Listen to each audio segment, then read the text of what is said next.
Niwashukuru nyinyi wananchi wenzangu wa Chamwino kwa kujitokeza kwa wingi namna hii, na naambiwa watu wanakuja wengi.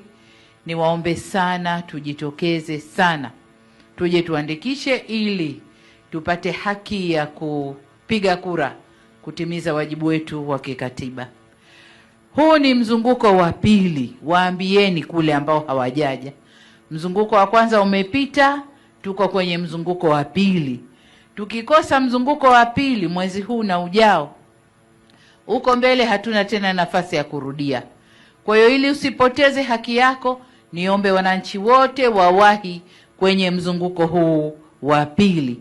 Huu ndio wito wangu, ili twende tujiandikishe, tupate haki ya kupiga kura, turudishe serikali inayoleta maendeleo kwa nchi, rudi madarakani, tuendelee na maisha yetu. Kuto kujitokeza kuandikisha ni kukataa mwenyewe haki yako ya kikatiba. Na unapokataa haki ya kikatiba, swala unajiuliza, je, wewe ni mzalendo? Ni mzalendo wa aina gani ambaye katiba imekupa fursa hii? Nenda kaandikishe, piga kura, weka kiongozi unayehisi atakuja kukuhudumia. Wewe unaikataa.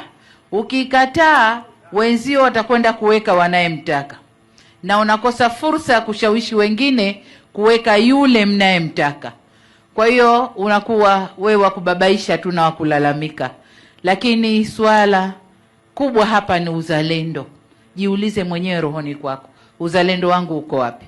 Hii ni fursa kubwa, inatokea kila baada ya miaka mitano, haiji kila siku. Kwa hiyo ni vyema kila Mtanzania, na huo ndio wito wangu, kila Mtanzania ajitokeze, atumie fursa hii.